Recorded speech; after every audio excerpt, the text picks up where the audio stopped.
Алла амандығын берсе, ертең елімізде республика күні. Осыған байланысты Қазақстан президенті Қасым-Жомарт Кемелұлы Тоқаев сөз сөйледі. Оның айтуы бойынша біз артымызға бір қарап, әрқашанда өз-өзімізге есеп беріп отыруымыз керек.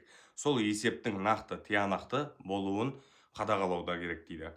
Жалпы президенттің айтуы бойынша қазіргі таңда халқымыз саяси тұрғыда өте қатты қарқынды дамып келе жатыр. Себебін оның мынадан білуге болады. Қазіргі таңда халық өзінің мнениясын, өзінің ойын қорықпай айта алады. Одан қалса кез келген саяси шешімдерге араласа алады. Өздеріңіз білесіздер, қазір өтініш сияқты жобалар бар біздің елімізде. Сол арқылы өзінің ойын жазып, сол арқылы өкіметке жеткізе алатындай жағдайға жетті. Бұл дегеніміз керемет, ағайын. Бұдан бөлек соның нақты бір дәлелі ретінде әкімдер сайлау. Әкімдерді қазір халық сайлайды. Халық дауысын береді, халық барлығын өзі шешеді. Сондықтан қазіргі таңда еліміздің ауылының, аудандарының 25% әкімі өзгерген екен, ағайын. Ал экономика жағдайына келетін болсақ, 2019 жылдан бері ел экономикасы 16%-ға өскен екен. 16% дегеніміз бұл өте жақсы көрсеткіш.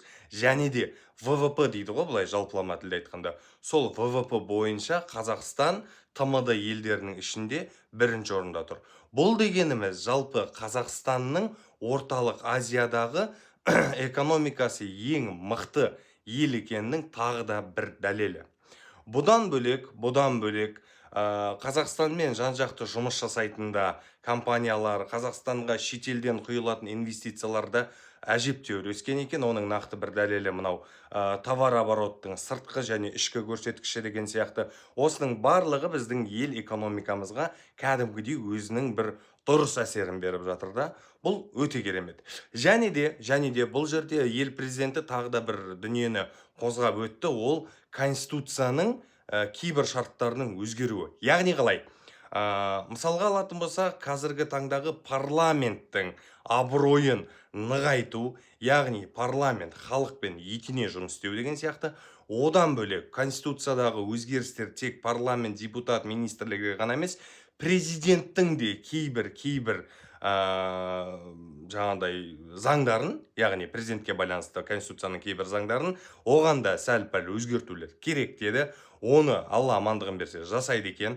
Одан бөлек қазіргі сайлау барысын қалдыру керек деді. Яғни мажоритарлы сайлау ғой бізде қазірше, сол дүниені қалдыру керек деді. Себебі шынымен де халық пен өкімет етене жұмыс жасау керек.